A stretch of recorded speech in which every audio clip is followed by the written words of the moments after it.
Esta modificación de la Ley Orgánica del Poder Judicial es un paso de gigante en la modernización de la justicia en nuestro país, un paso de gigante. Hemos informado a las asociaciones judiciales, hemos informado también, ayer mismo tuve la oportunidad de hacerlo con la presidenta del Consejo General del Poder Judicial, es un avance, sin ninguna duda, en lo que necesitamos para construir la justicia del siglo XXI.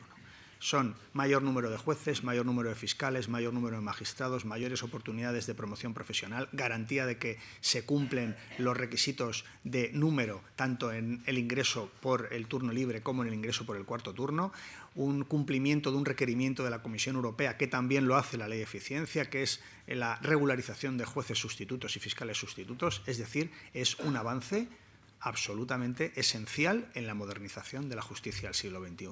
Y, por tanto, hoy traemos en primera vuelta la ley, por supuesto que abrimos ahora el periodo de consultas, escucharemos, como hemos hecho durante todo el tiempo que hemos sido titulares de esta cartera, escucharemos a todo el mundo, todas las mejoras que se puedan hacer a este anteproyecto de ley las escucharemos, las estudiaremos, las analizaremos, pero sin duda quedémonos como lo que es un avance, un paso de gigante en la modernización de la justicia en nuestro país.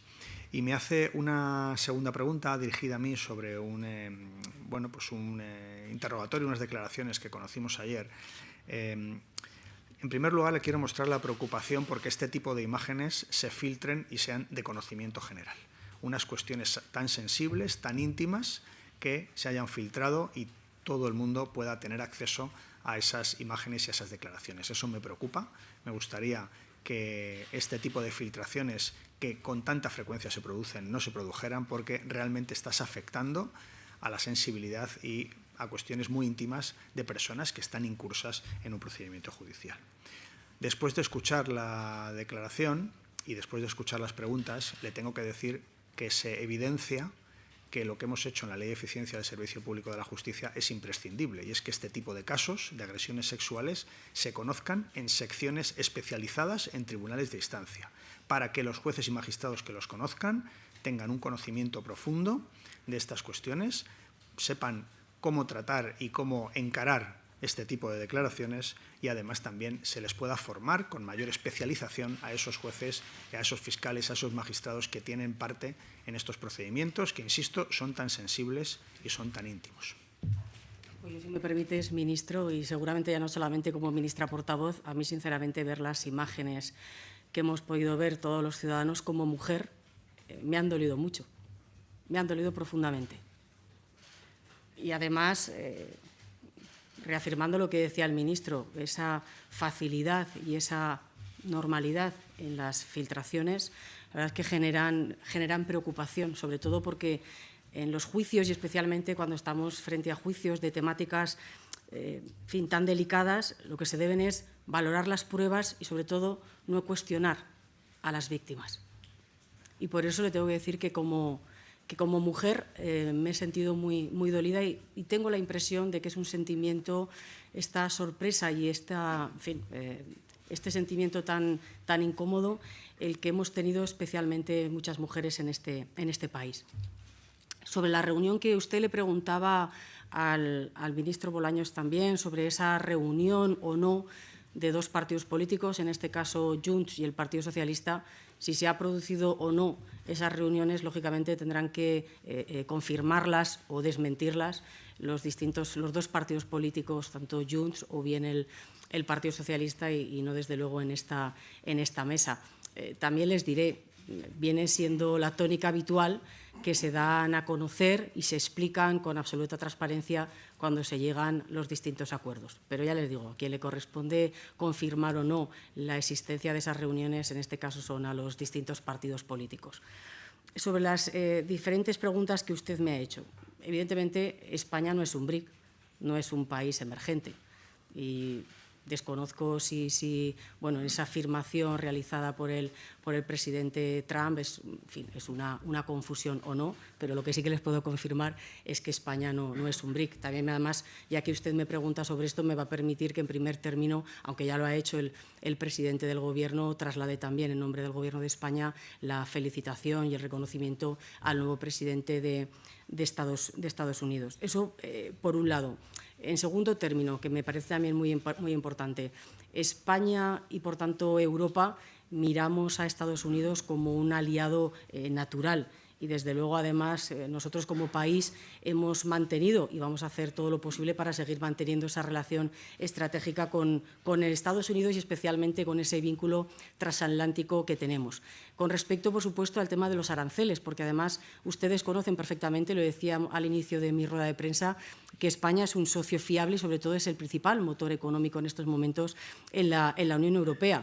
Y, de hecho, incluso los últimos intercambios comerciales, dentro de esas buenas relaciones comerciales que mantenemos con Estados Unidos, en la década se han duplicado. En esta última década se han duplicado.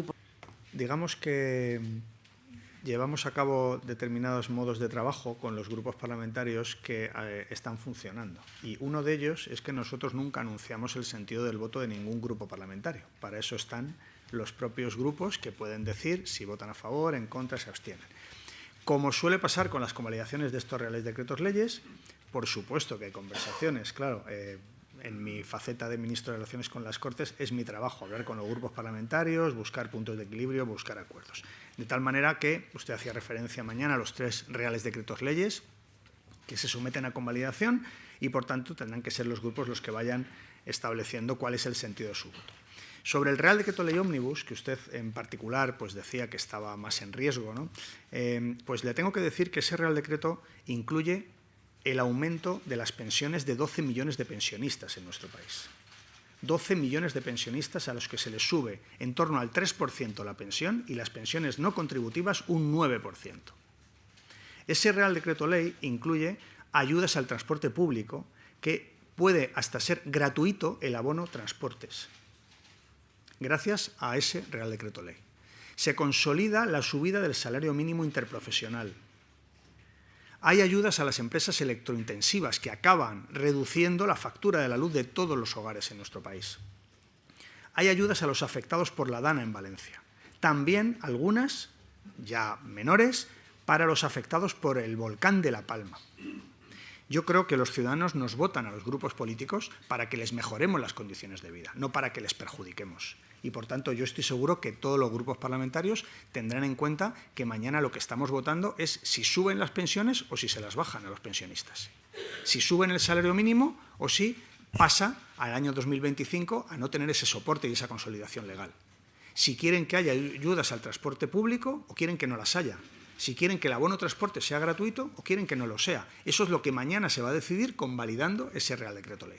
Y, por tanto, yo aspiro a que los partidos políticos y los grupos parlamentarios en el Congreso pues intenten mejorar la vida de las condiciones de los ciudadanos, que mejoren la vida de los ciudadanos. Para eso nos han votado, para que les mejoremos la vida, no para que les perjudiquemos porque pudieran intentar querer hacer algún tipo de daño al Gobierno.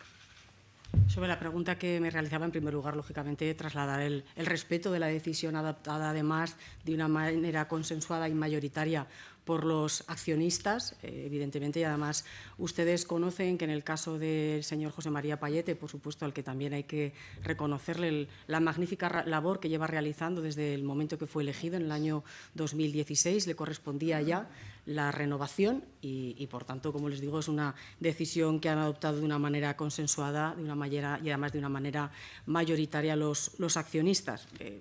Por parte de Telefónica siempre nos lo han escuchado decir. Es una empresa, lógicamente, estratégica y, además, con importantes retos, si ustedes me permiten, también que afrontar en estos próximos años. Y por eso también, para afrontar esos retos de una manera, además, clave, se ha optado por un perfil, además, de otra persona con un perfil técnico que ha mostrado también su magnífica labor en otros espacios que ha ocupado y, por tanto, creo que es una decisión, como les decía, que entra dentro de la normalidad, de un momento de renovación que ya correspondía y, sobre todo, lo que es más importante, con los procedimientos que ustedes conocen y una decisión, como les traslado, adoptada de una manera consensuada por esos accionistas mayoritarios.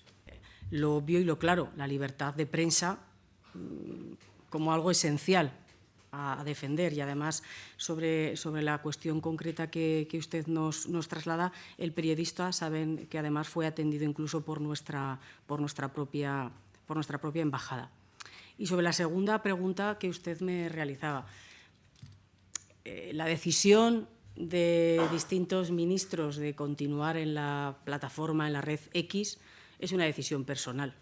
De hecho, ustedes conocen que hay ministros y ministras que de hecho nunca han tenido Twitter o ahora mismo pertenecen a la red X.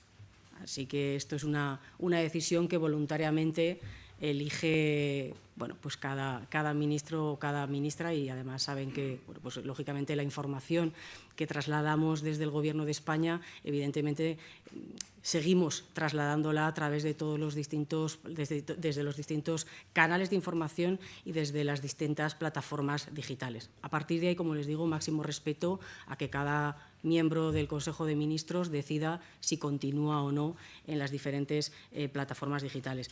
Y fíjese, yo sobre la cuestión que ha sido tan comentada, ¿no?, del saludo que vimos ayer, es verdad que él mismo ha reconocido que en ningún momento buscaba, ¿no?, asimilarse a ese saludo nazi, pero también es verdad que no deja de ser curioso que con la cantidad de formas de saludar que hay, haya utilizado esa que, hombre, tiene un parecido bastante inquietante, lógicamente, a los saludos nazis. Dicho esto, yo creo que él ha sido el mismo que ha reconocido que al menos no era esa su intención.